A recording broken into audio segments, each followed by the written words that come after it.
welcome to episode 104 of BigRedBarel Geek Speak, a place for all your nerdy needs on BigRedBarel.com. My name is Alex, I'm a self-appointed baroness of butts. I am also the host for this episode because Lauren went to a place with no internet! That must be like... Yeah. Wait, wow. Wales doesn't have internet? Or rather, her parents' house does not have internet. Not Wales in general. The entire country doesn't have internet. What is this internet of which you speak? What? Witchcraft? Don't you just tie your message onto a sheep and slap it on the arse and get it going? Oh, guys. Lauren's going to kill me. Lauren is going to kill me. Yeah.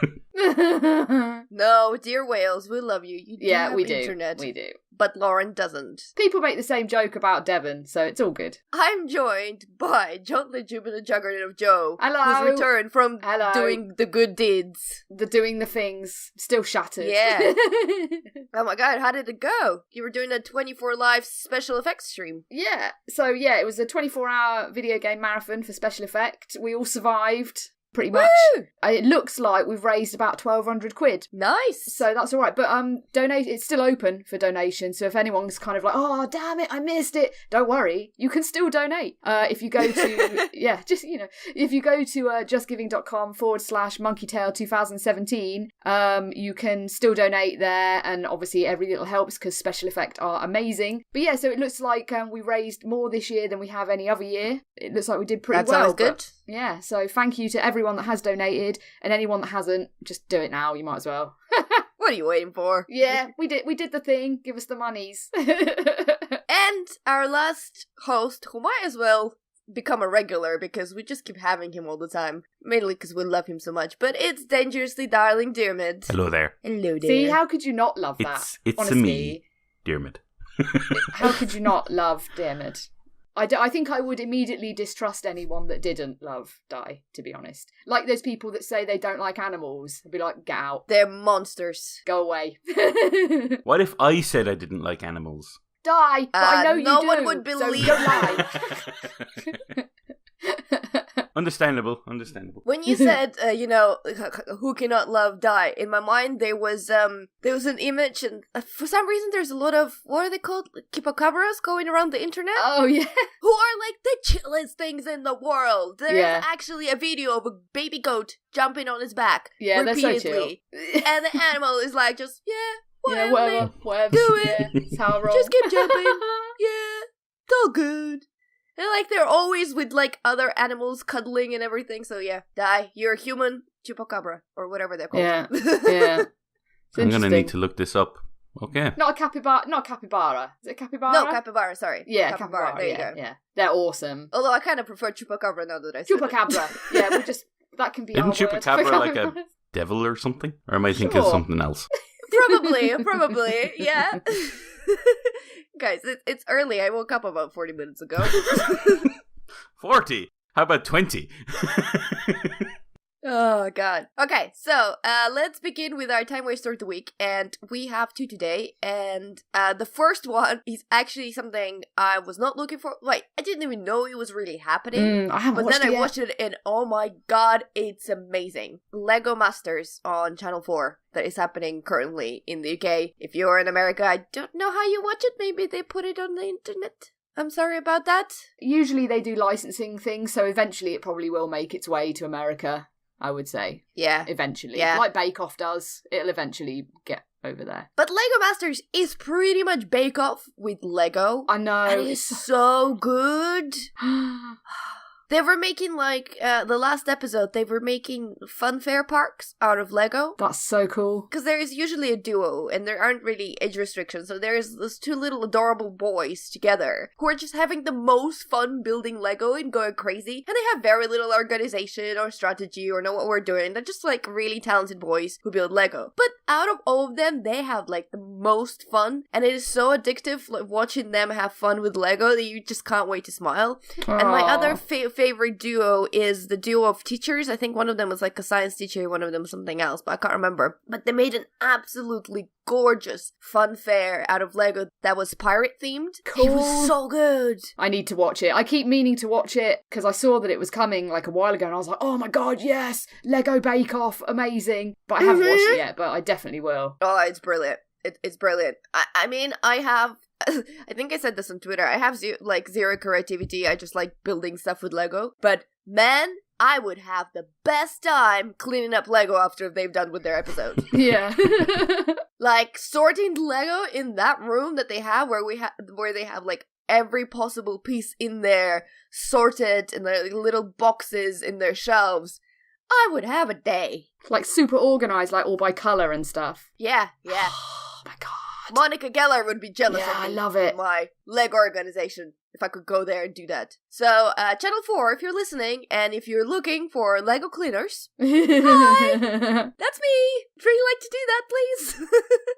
Anyway, and another time wish of the week that we have is Game of Thrones Game Revealed series. Yeah. So this is basically a making of that they put on YouTube. They throughout when the whole season was running, they were putting a lot of behind the scenes, like little interviews and how they made a lot of battles. But what they're doing now, and I think they did the same thing last year, they're releasing kind of a 13-15 minute segments behind the scenes of making of everything in a single episode. So they released recently behind making of the episode 1 of season 7, so you can watch that, and they have director commentary with, I think it's Joshua Podeswa or Jeremy Podeswa, I can't remember. His name is Podeswa. I'm sorry, director, you're great. Yeah, he's done some of the best episodes as well, so he's kind of cool to listen to. Yeah, and I think he's done episode 1 and episode 7, if I'm correct. But they only have it for episode 1 so far. I'm not entirely sure what is their schedule of releasing those episodes, but I would say if you just go to Game of Thrones on YouTube, they do put a lot of really, really interesting stuff in the meantime. Like they did a whole little video about the ice battle and how that was done, and that's fascinating how they actually made it, because it's not filmed on ice at all. It's essentially a concrete big car park that they just made look like ice. It's so clever. So they're really, really, it's a good channel to follow, definitely. Yeah, they do a lot of stuff there, and then they'll probably release that series and come down for another year and a half. Yeah. And there'll be nothing on there. Yeah, but not in like the we're all meantime... got like twitching from withdrawal or anything right now. Can't wait another like over a year. What? We'll be fine. We'll get through it. Maybe George R. R. Martin releases a book or something. Moving on to the news. So the first item in our news agenda is that Jessica Jones is the most popular Marvel show on Netflix. Now, when I say news... Damn straight. That's not really news, is it? It's not really news, but it's like the headlines that I see and I'm like, putting that in, discussing that, rather than news. Anyone who's watched these series pretty much knows this, I think. Yeah, it's leagues ahead of the others, really. It is good to just have confirmation directly from Netflix, because they usually don't, they don't talk about these kind of things like viewership numbers and things like that. They tend to keep quiet on that because they're a subscription service. They don't need to. When you have serialized TV shows, they kind of do need to, they do release those numbers to kind of, because advertisers need to know what they want to put money on, because they want to know what the audience numbers are. Netflix don't need to do that. So it's just interesting that Netflix, like HBO, don't tend not to do it usually, unless their numbers are so huge that they break records and stuff, and that just gives them a... Yeah, like in the Game of Thrones example. Exactly. So it's just one of those things Netflix usually don't talk about numbers, so it's interesting that they have, and it's not surprising the headline they've come out with, basically. So Jessica Jones probably is the best Netflix show they have done. For me, it's kind of Jessica Jones, Daredevil season 1, and then the rest kind of fall down, and then there's a huge cliff, like a massive cliff, like one of the biggest, like the size of the wall in Game of Thrones cliff, and then down at the bottom you have the Defenders, and then just underneath the Defenders' foot you have Iron Fist. In like a puddle of his own excrement. Exactly. Ouch! I really hate Iron Fist, guys. I've not even watched that series. I've watched 2 episodes of Defenders, and I hate that guy so much. I really don't know if I can watch the rest.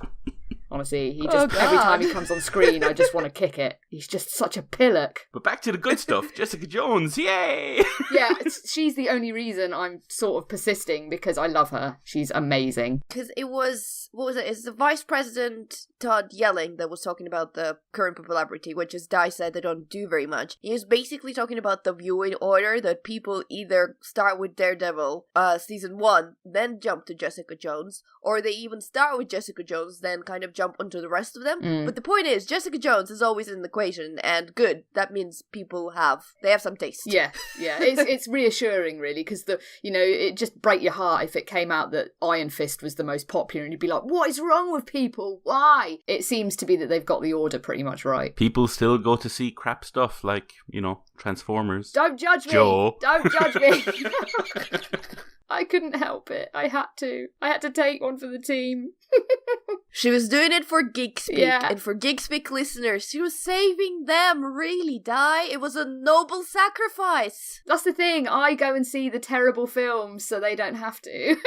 It's true. I certainly didn't have to go in the end, so that was good. Yeah. Thank you for that. Thank you for your service. Okay, another topic that has caused some controversy on the internet.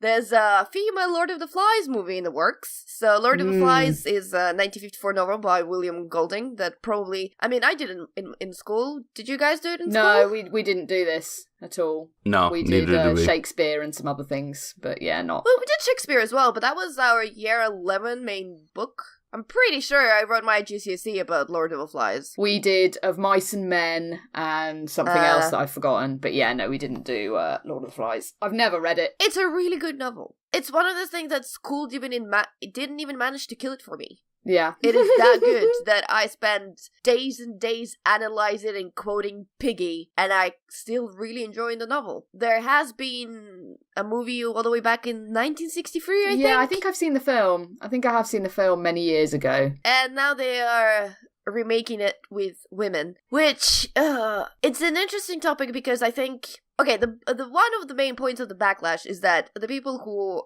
I guess are making it, which is Scott McGee and David Siegel with Warner Brothers, they clearly do not really understand one of the reasons for Lord of the Flies and why it's boys, which is kind of important because there's a lot of messages of, patriarchy and so on. And I think even Golding himself, when he was talking about why he didn't write the book about, why he wrote a book about boys and not girls, was because boys are more like a scaled down society rather than girls. Yeah. Which at his time was probably more true than it is now, although I think now is still true. And not that I don't think that Lord of the Flies style female movie can't work. I just don't think it's Lord of the Flies. I think it's something that took inspiration from Lord of the Flies and went somewhere else from that initial idea. I don't think recreating it with just gender swapping will work. No, I'm inclined to agree. I mean, like I say, I haven't read the book, but from what I do understand about it, it's actually kind of covers a bit of a microcosm of sort of masculinity and patriarchal roles in society and things like that. And it's not as simple as just swapping the genders and having it still make sense, because I think it kind of, it says a lot about the male psyche.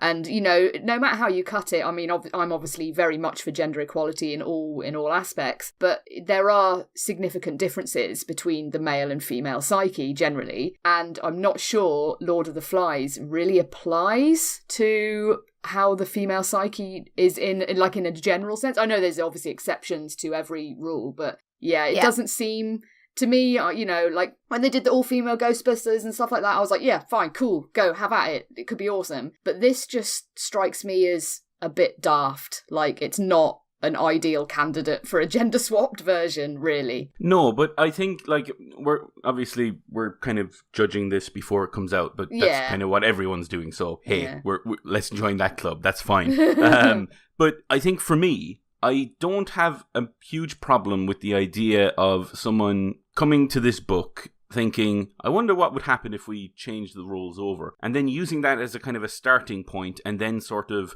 build on that and write their own thing. I'm hoping that's what they're doing. And in that case, it could actually be quite a good adaptation. Yeah, we'll see. Totally. But we can only go on the information that we know. And what we know so far is they're trying to, fit a square peg into a round hole with this kind of thing. I don't think that's going to really work. We'll have to wait and see how it goes. Obviously, this backlash might have caused Warner Brothers to kind of get cold feet. We'll see. Or it could be the best publicity in the world. We don't know. But I'm going to give them the benefit of the doubt and say, okay, let's see what you can do. If we get the first few trailers or something like that and it looks like they really haven't done a good job, then maybe I'll decide not to go. But for now, let's see. I'm aware, I didn't read the book, but I'm aware of the story, and I think it's a good, interesting story, and it could be adapted quite well. We'll see if that actually happens. Yeah. I mean, to sum up, there is the best possible outcome and the worst possible outcome. Yeah. The worst possible outcome that they'll just take the book as it is and swap girls with boys and maybe do some minor adjustments. And the best possible outcome that they do swap girls with boys and then take that concept and create a story around it. Obviously, naming it best possible outcome, this is what I'm looking forward to. And if that's what they do, I'll be actually quite interested to see the movie. If it's the worst possible outcome, then they deserved all the backlash that was at them. Yeah. Probably. Yeah. Okay, and now another news story. You know what? You can blame Tim for this one, because I turned up to him and is like, what happened on the internet this week? And he's like, oh, there is a dark BB-8. Yeah, an evil BB-8. What? Okay, I'm sorry. I'm sorry.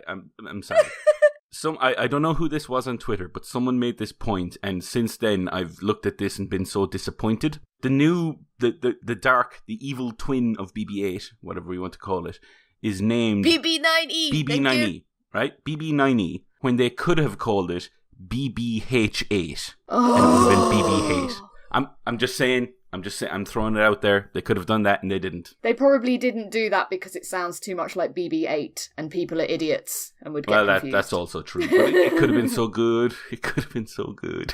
Oh, no, I love it. It should have been BB666. Okay, I think that's a bit too much. On the that's nose. That's a bit too... Let's slap it in your face, but I like it still.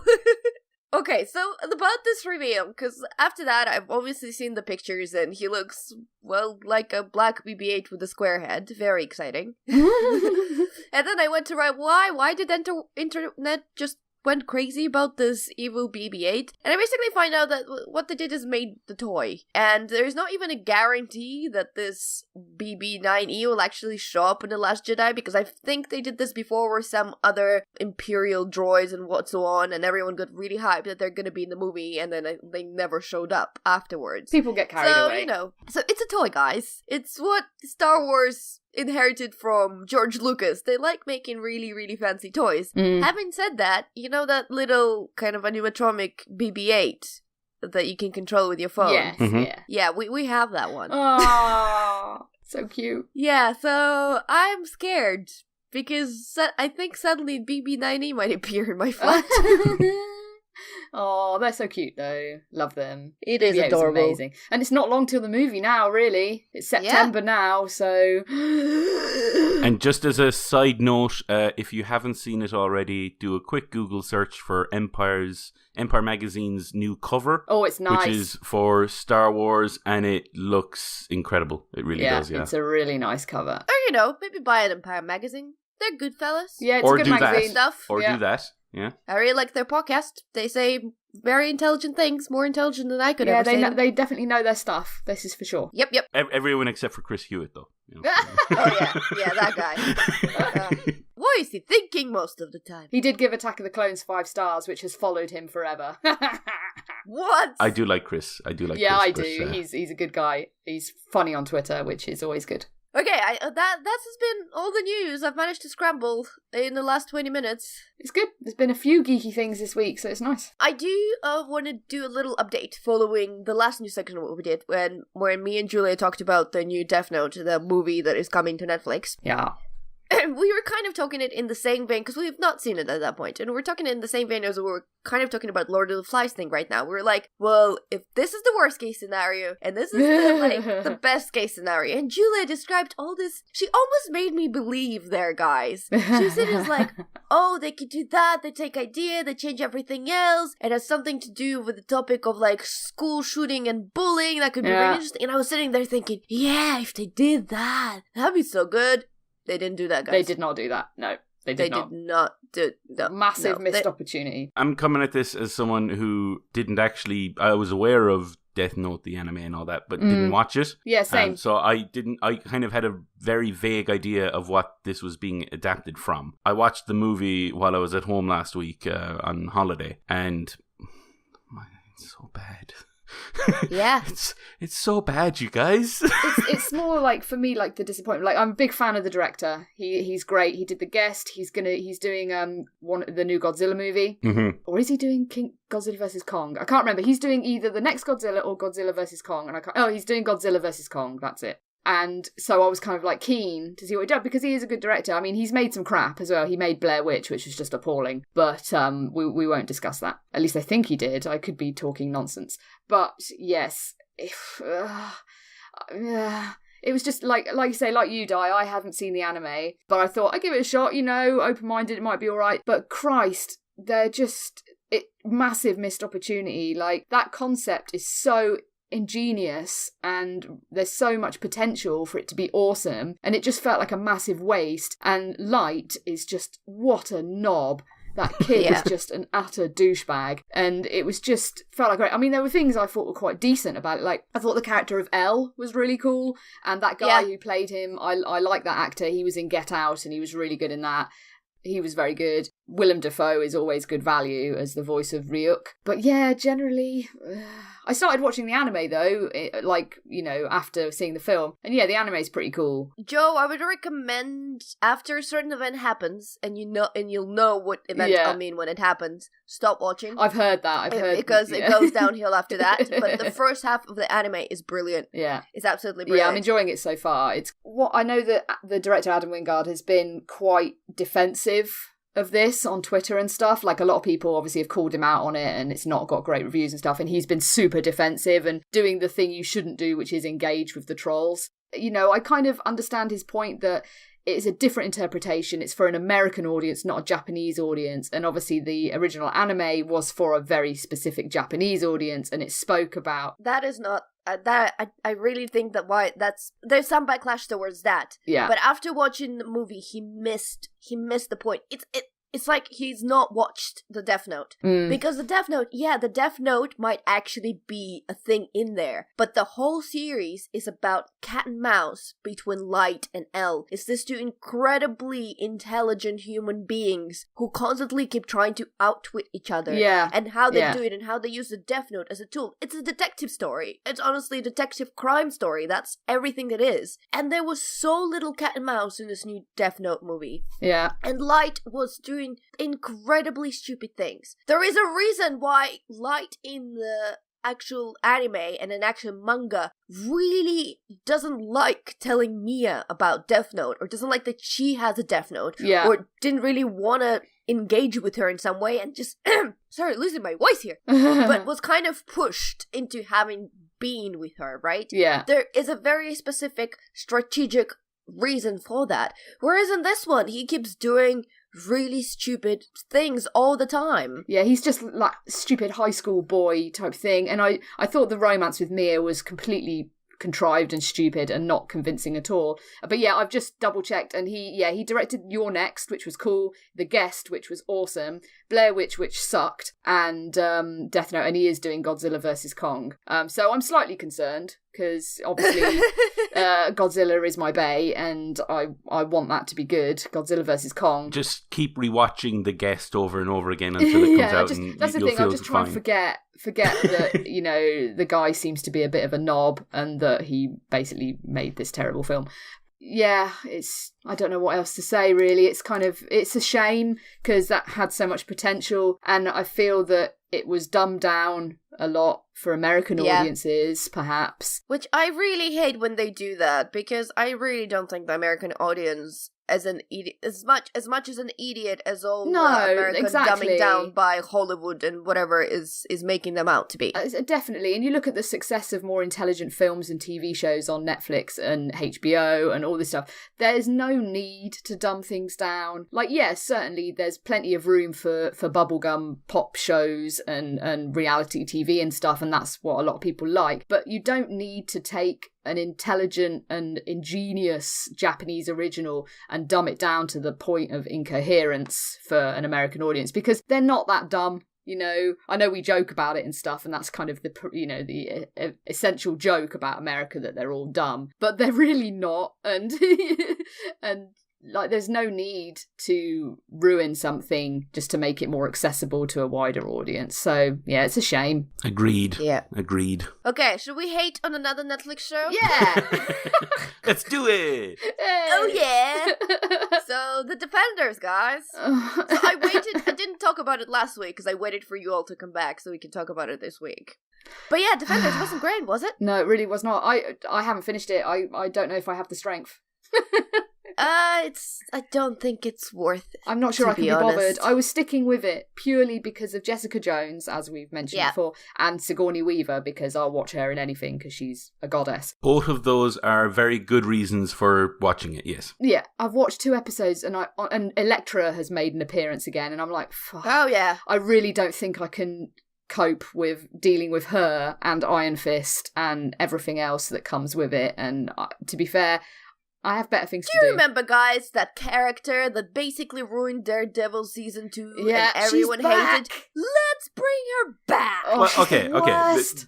Just to give the Defenders its due, Yeah. she's not really back. In Okay. that character isn't back. The No. character I didn't like and I thought was poorly written isn't back. The actress is back playing something else. I don't know what you would call it, but I don't want to spoil anything either. So the character isn't back, so that's fine. She still doesn't do a very good job of this new thing either, but anyway, the majority, or the kind of the big reason I dislike this show is because main reason I like Jessica Jones and the main reason I like season 1 and most of season 2 of Daredevil and the main reason I like Luke Cage is because the shows are written really well, and at the center of the show is a character arc or a bunch of characters, and you care about what's happening to them, and the decisions they make sense to you and all that kind of stuff. The Defenders is basically what I had feared the original Avengers would turn into. Yeah. If it was almost anyone else other than Whedon, it might have turned into as well, where it's just a cluster of all of these characters and they just throw it together and you kind of see what sticks, and nothing stuck.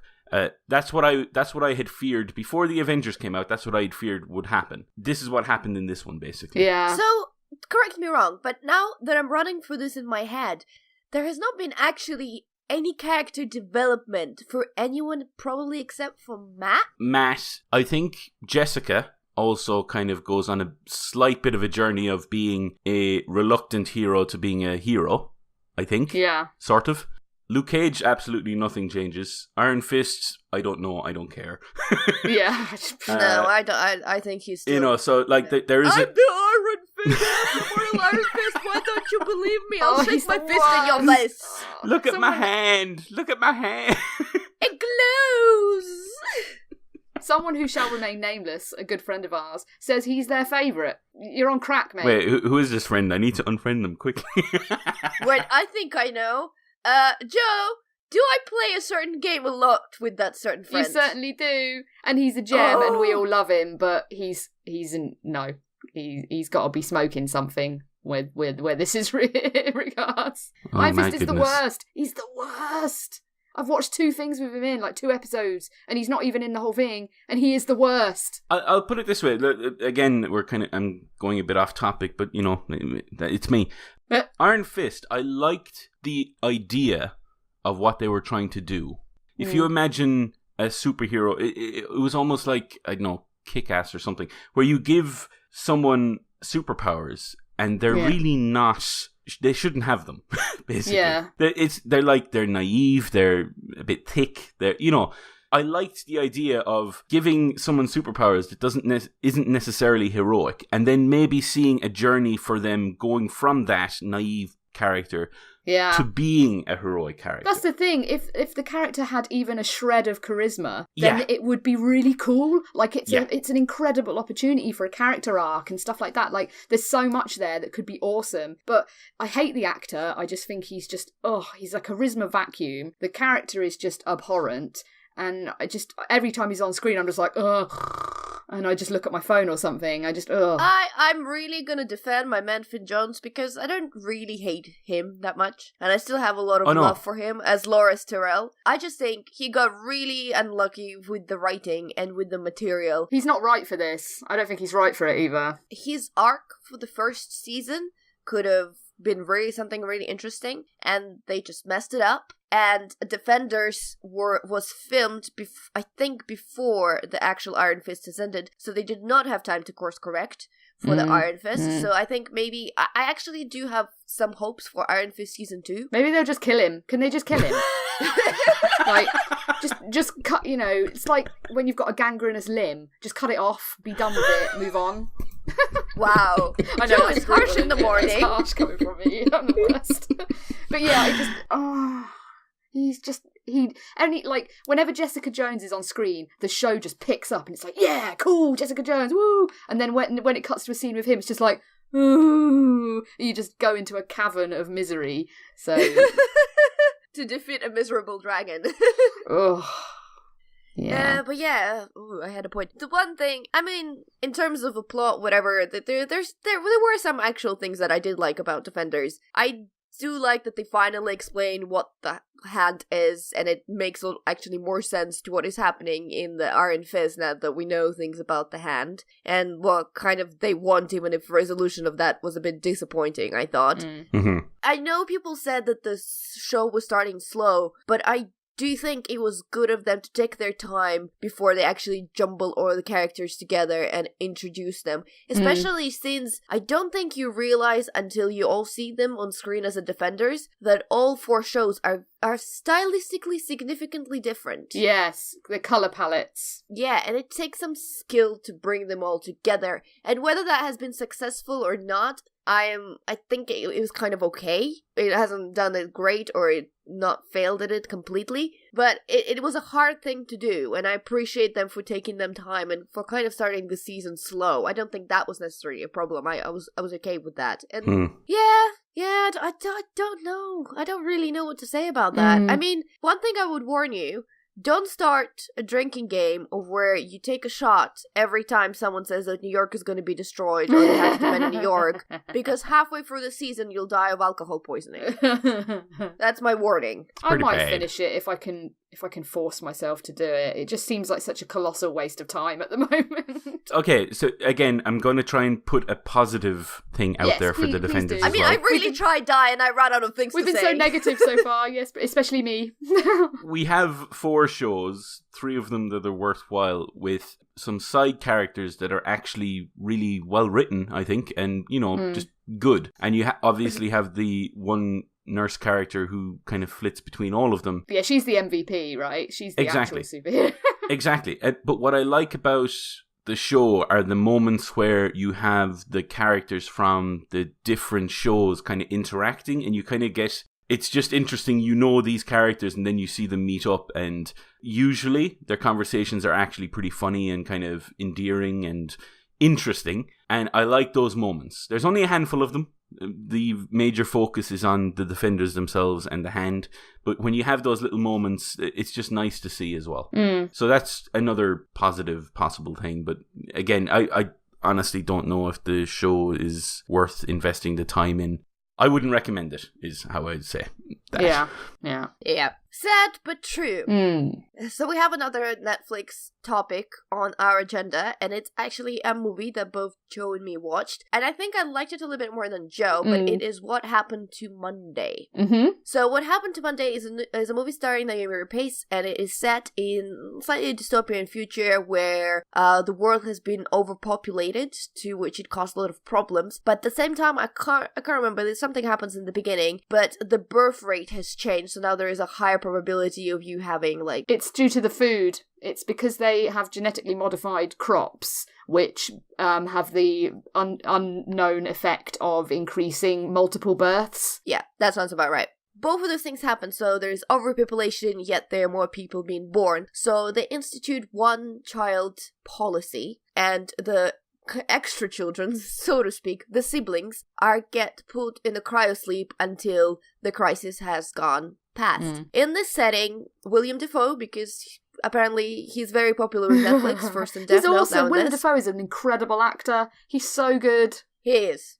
His daughter gives birth to 7 identical girls and unfortunately dies during the childbirth, and he has to hide them.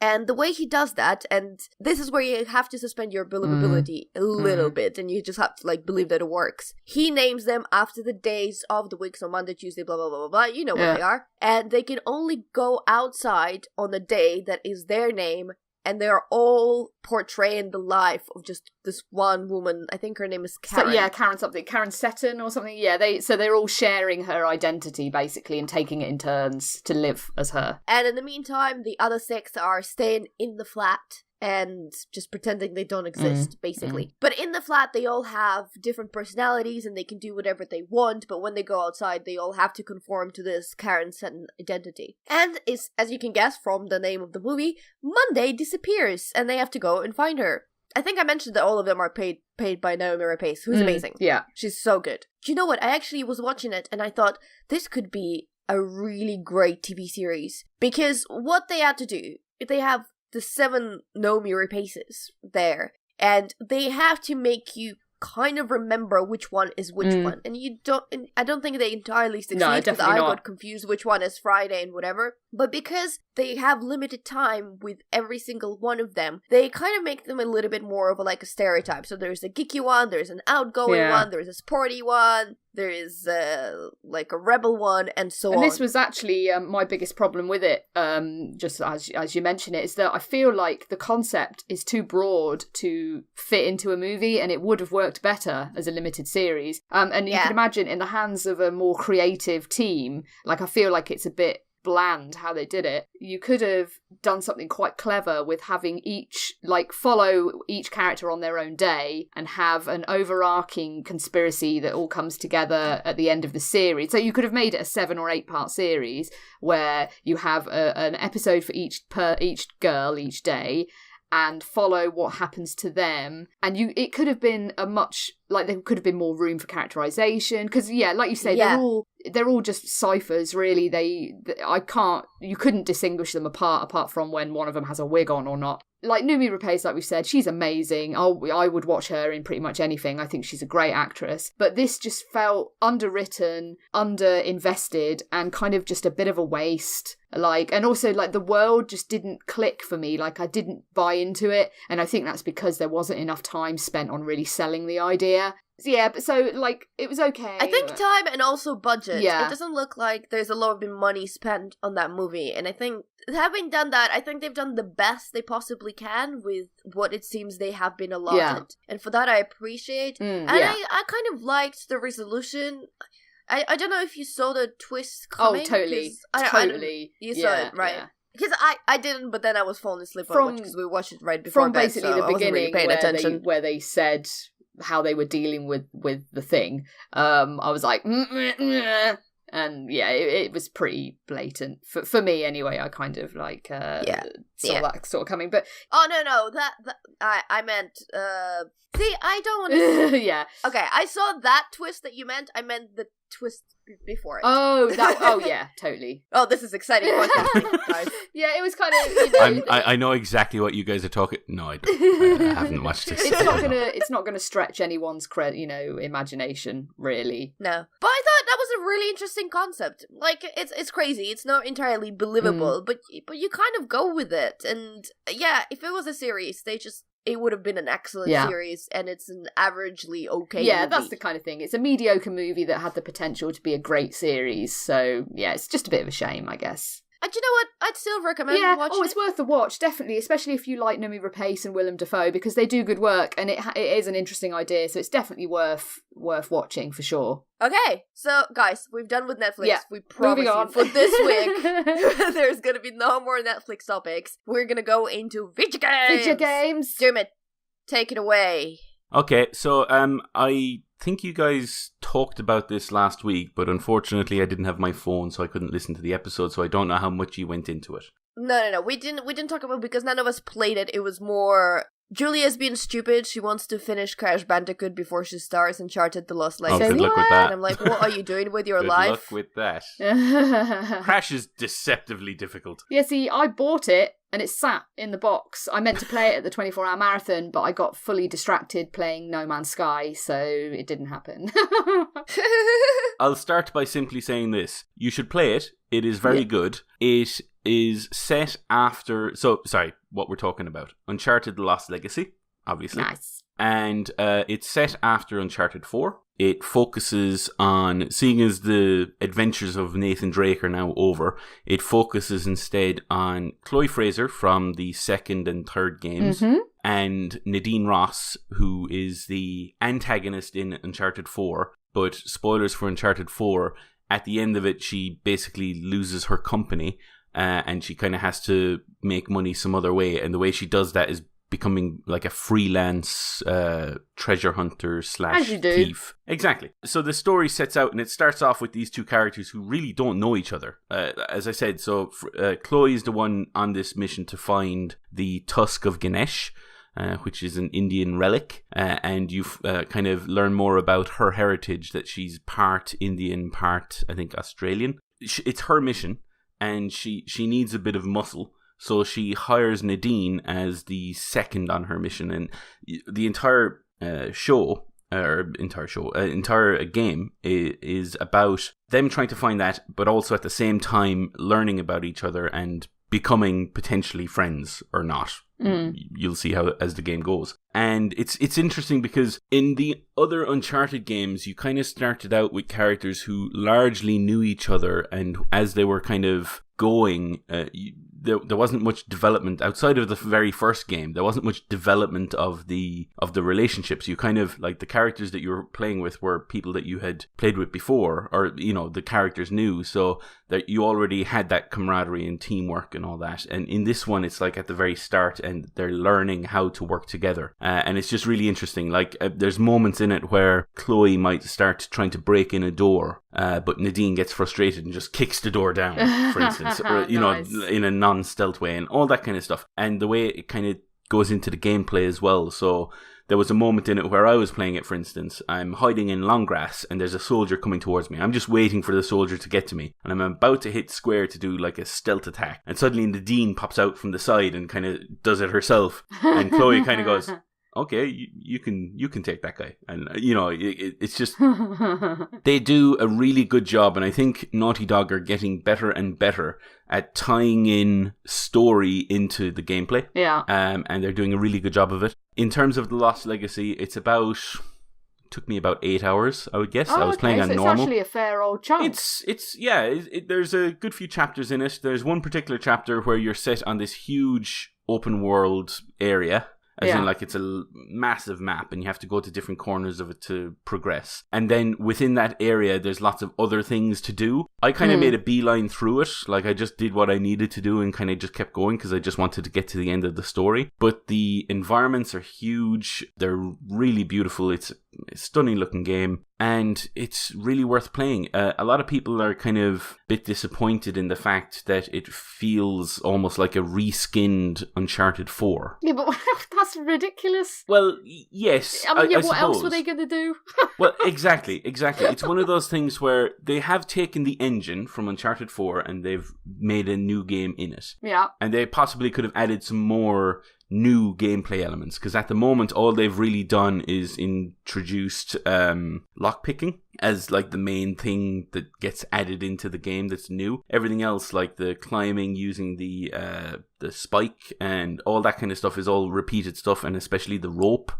All of that stuff is repeated from 4, but that doesn't necessarily make it a bad thing. Like, I'll put it this way: the last, again, I'm not going to spoil anything, but the last 2 chapters, like the end of the game, is better than anything in 4 in terms of the set pieces and how they tie all of the elements that you might have already seen in 4, but they tie them together in a different way. And then there's one particular part at the very end that I'm not going to spoil again, but I like the fact that it's a callback to one of the earlier games. You'll know it as soon as it happens. You'll know what I mean. And when that happened, I was like, ooh, that's nice. It felt almost like going back to Shadow Moses in Metal Gear Solid 4. It was one of those moments. It was nice.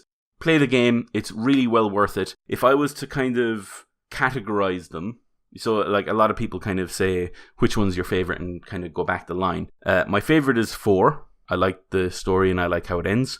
Next favorite is 2, which I still think is a stunning game. And then The Lost Legacy comes in. And that's not a bad thing. Like that, like those games are really, really high up. The rest of the list would probably go 3, Golden Abyss, and 1. Just in case you wanted to finish it off. It's a really good game. It's really worth playing. It's 8 hours. It's cheaper than a full price game. And it's really, really good. And I'm going to leave it at that. I'm really afraid of spoiling anything. Cool. Onwards. Okay, so I've played the first episode of Life is Strange Before the Storm. Which was okay, actually. Is it hella good? Not hella good. Oh, God, no, don't you start with the hella. How's the voice? Does it work? She's okay. I can tell she's not Ashley Birch, but then I know Ashley Birch, especially since I played as Aloy for a crazy amount of hours, right? So I recognize her voice very distinctly, and I can tell straight away that that's not her. The problem, however, with Life is Strange is that Chloe is not really a likable character. Yeah. She annoyed the hell out of me in the original Life is Strange, and God did she annoy me at the beginning of the first episode of Life is Strange, because she is the type of teenager that I always used to hate, that whatever happens, they think that strength is in confronting, basically, in confrontation. Yeah. So, to them, being strong includes shouting, or doing something crazy, or punching, or being flippant, or saying something snarky, when that's not really a definition of strength. No, definitely not. But that's what they think at the time. And she does a lot of that, especially at the beginning of the episode, where it gets really frustrating, where you just want to come and, like, slap her around and be like, come on, woman, it's bad. But behave like a human being. Like, you do not have that much of an excuse to do the things you do. But obviously, you know, if you played Life is Strange, you kind of revisit there's the situation with her mom, the situation of her, for the mom's boyfriend, they don't get along. There's still Blackwell School, so there's still some familiar faces, Victoria, Nathan, and so on. But obviously, the main focus of this 3-episode series is on the relationship between Chloe and what's her name? Rachel Amber. Thank you. So how my big question with this, I haven't played it yet. I was kind of on the fence because I really love the original game. I think it was amazing. But my concern with this is obviously without the time mechanic, the rewind and all that stuff, was it just going to become like really dull and just like a relationship drama, or is there a bit more to it than that? So what they have instead of a time mechanic, they have Chloe talking her way into stuff, basically system. As I said, she's kind of, you know, show her strength. So what you basically do is you listen to what other people tell you, and you have to kind of pick up the new sentences just from what they say, choose out of the 3 options what you think will either trigger them or make them think or feel about something else. And that kind of fills up a track, and when you successfully fill up a track, you've succeeded that bit. So she's like super manipulative, basically. Yeah, a little bit. I mean, I wouldn't call that super manipulative. It's not really a superpower, and it's not entirely believable sometimes when she's in an argument with someone and how she wins it. I wouldn't say it's entirely believable, and it's definitely less exciting than turning back time. I'll be right there with you, but it's okay. And obviously, another thing in Life is Strange, when you were playing Max, you were collecting this Polaroids of everything, so you were going around taking photos. So what Chloe does, she does graffiti on things. Yeah. And I don't know, Joe, correct me, because I didn't do that when I played the original Life is Strange. Could you go back and just replay to find all the Polaroids you're missing? Yeah, you could. I did the platinum for that game, and in a couple of episodes I got, like, I was missing a couple of photos, and I did it by, you can replay and just go through and get the Polaroids. But you still have to still have to go through like the story triggers and stuff, but you can just pick where you go. So yeah, because what they have in here, because I missed a couple of them in the first episode, but you can go and they're kind of divided into sections, and in each section it shows you how many graffiti you missed, and then when you replay it in the collector's mode, which is what that's called, it doesn't affect your original playthrough. So you played your playthrough and you made your decisions, and nothing about that is going to change. Yeah, they had the same thing in the original game. Yeah, and kind of skip conversations and just find those graffiti spots and so on. I mean, do you know what? It had a rough start. That episode had a rough start, but I'm more interested in playing it. I got into it eventually. Yeah. I really enjoyed it after some time. I thought that was quite good, and I kind of like. Obviously, this is not made by Not, who are the original Life is Strange, so it's a little bit different. I think music is not as good. One of the most significant things that I think the music for Life is Strange was incredibly chill and nice, but even in this series, they give you a lot of spots when the music is playing. You can just, as your character, just sit for however long you want and listen to the song. You don't then never rush you to go off somewhere and do stuff. And yeah, it looks like Life is Strange, feels like Life is Strange. Saying that it's Life is Strange by a B team is a bit too harsh. Yeah, okay. But I think it feels more like that, especially since they weren't able to get the original voice actors. Yeah. So it's definitely, if you're a fan of the original, would you say it's worth looking into? Yeah, I think it's worth. If you love the original, I think you'll enjoy it as well. Yeah. Okay, guys, this is it for episode 104 of BigRedBarel Geek Speak. Couple of things I wanted to say. First of all, our wonderful Joe created a Geek Speak Spotify playlist. Yeah, I did. There is a lot of music. It's a behemoth. I may have sticked some K-pop in there. Oh, nice. I haven't looked at it for a little while, so I don't know what's been added, but when I finished with it, it was already a stupid amount of music, and I was like, may need to trim this down. And Lauren was like, don't you dare! Leave everything in! Everything! So I have not. Yeah. So it's glorious. We'll include the link in the description below so you can go and listen to a very interesting collection of songs and add it. I think Joe's only rule is that no Nickelback whatsoever. There are 3 rules to the playlist, which are on the page that you'll see on Spotify. Basically it's about only adding things that you actually genuinely want to recommend. So, no trolling kind of thing. And yeah, absolutely no Nickelback ever. 100%. If anyone puts Nickelback in, they will have their privileges completely revoked.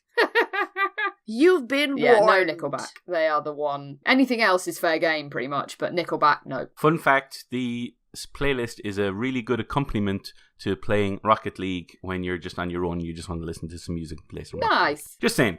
See, at least someone is taking advantage of our playlist. I approve. But I think that was before I added my stuff. I don't know if my stuff is very Rocket League playable, but we'll see. It hasn't cropped up yet, but I can't wait for it to.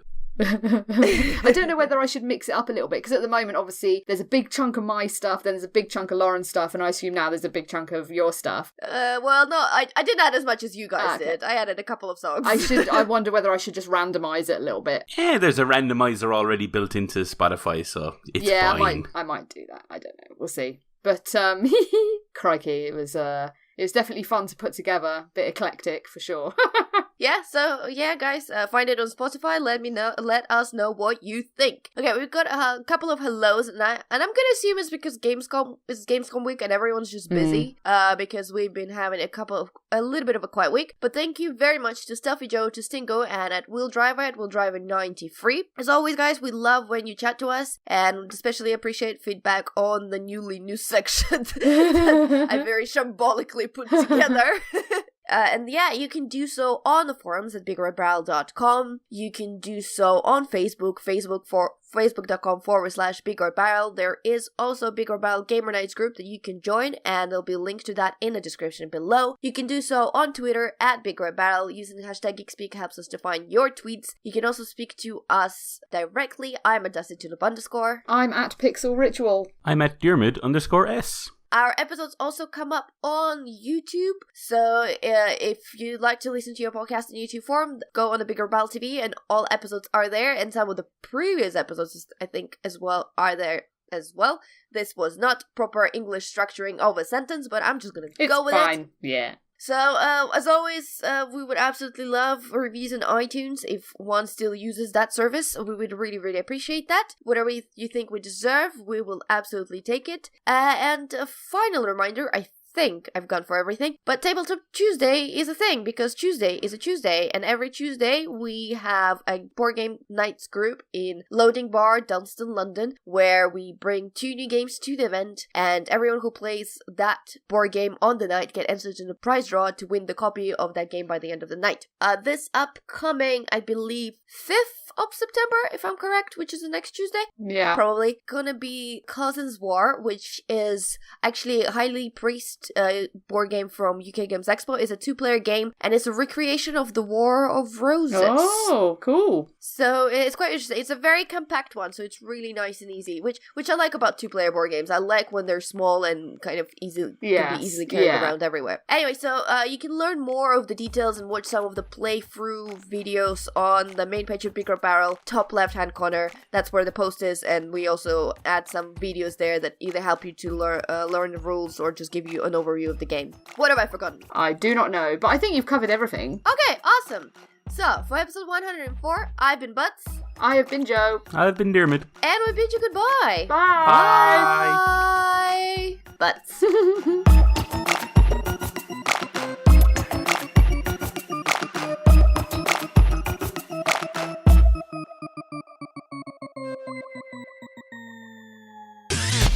You and your ears are quite welcome. For the podcasting goodness that you just heard.